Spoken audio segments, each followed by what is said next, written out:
എന്താ വിവരം അറിഞ്ഞില്ലേ? ഇല്ല.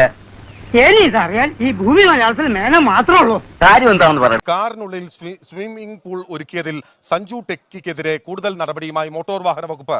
സ്വിമ്മിംഗ് പൂൾ ഒരുക്കിയ ടാറ്റ സഫാരി കാർ പോലീസ് കസ്റ്റഡിയിലേക്ക് മാറ്റി. ഇത്രയൊക്കെ പ്രശ്നം ഉണ്ടായാലും എന്താണ് നമ്മുടെ റീച്ച് ഉണ്ടല്ലോ വേറെ ലെവല് റീച്ച് ആയി പോയി. സത്യം പറഞ്ഞ ഒരു 10 ലക്ഷം രൂപ കൊടുത്താലും കിട്ടാത്ത റീച്ചാണ് നമുക്ക് ഇപ്പൊ കിട്ടിയിരിക്കണം. നമസ്കാരം നമസ്കാരം നമസ്കാരം. ഇതാ സാറിന്റെ പതിവ് കോട്ട ബിസ്ക്കറ്റും കടലയും. ഇതാ സാറിന്റെ സിഗരറ്റ്. ഇതാ സാറിന്റെ അമ്മച്ചിക്ക് മുറുക്കാൻ. കാരണം ഞാനിപ്പോ TV നോക്കിയാലും ന്യൂസിൽ നോക്കിയാലും എവിടെ നോക്കിയാലും എന്നെ പറ്റി ഞാൻ പറയാത്ത കാര്യങ്ങളൊക്കെ ന്യൂസുകാരും മീഡിയ ആണെങ്കിലും വളച്ചൊടിച്ച് എനിക്കെതിരെ പറഞ്ഞോണ്ടിരിക്കുകയാണ്. ഞാൻ മലയാളികൾക്ക് കൂടി നാണക്കേട് ഉണ്ടാക്കുന്ന വിധത്തിലല്ലേ നീ ഇവിടെ ജീവിക്കുന്നത്? പറയാത്ത അനാവശ്യങ്ങൾ അതുപോലെ തന്നെ ശുദ്ധ കള്ളത്തരം പറഞ്ഞിങ്ങനെ അവർ പരത്തിക്കൊണ്ടിരിക്കുകയാണോ? ശ്രീരമണൻ, ഈ സഞ്ജു ടെക്കിക്കെതിരെ കേസെടുത്തതിന് ശേഷം ഈ കേസെടുത്തത് പോലും തനിക്ക് റീച്ച് കൂട്ടുകയാണ്. 10 ലക്ഷം രൂപ ചെലവാക്കിയാൽ പോലും ലഭിക്കാത്ത റീച്ച് തനിക്ക് കിട്ടി.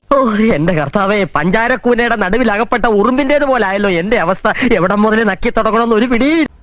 ഇയാളുടെ ഈ വീഡിയോ എന്റെ ശ്രദ്ധയിൽപ്പെട്ടിട്ടുണ്ട്.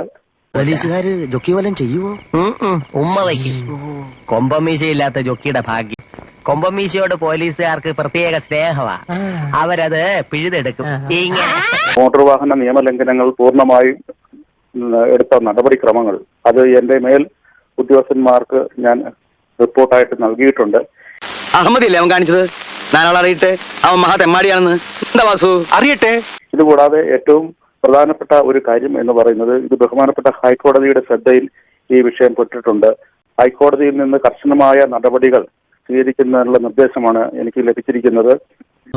സാറിനറിയോ, എന്റെ കുടുംബത്തിന്റെ തൂണ് ഞാനാണ്. അപ്പൊ നിന്റെ വീടിന് വേറെ തൂണൊന്നുമില്ലേ? അതല്ല, ആശ്രയം. ലംഘനങ്ങളെല്ലാം പ്രോസിക്യൂഷൻ നടപടികൾക്ക് വേണ്ടി നാളെ തന്നെ ബഹുമാനപ്പെട്ട കോടതിയിൽ എത്തിക്കുന്നതാണ്. അതുകൂടാതെ ഇതുവരെയും എടുത്തിരിക്കുന്ന എല്ലാ നടപടിക്രമങ്ങളുടെയും വിശദമായ റിപ്പോർട്ട് ബഹുമാനപ്പെട്ട ഹൈക്കോടതിയിൽ നൽകുന്നതാണ്. ഏതായാലും സംഗതി ജെത്ത്. നമുക്ക് വീണ്ടും കാണണം. എന്റെ മനസ്സിൽ ചില കണക്ക് കൂട്ടുകളൊക്കെ ഉണ്ട് കേട്ടാ. ഓക്കെ, എന്നാ വരട്ടെ. എന്റെ പേര് പരശുരാമൻ. ഞാൻ ഇവിടെ ആശാന്റെ കൂടെ വരാം.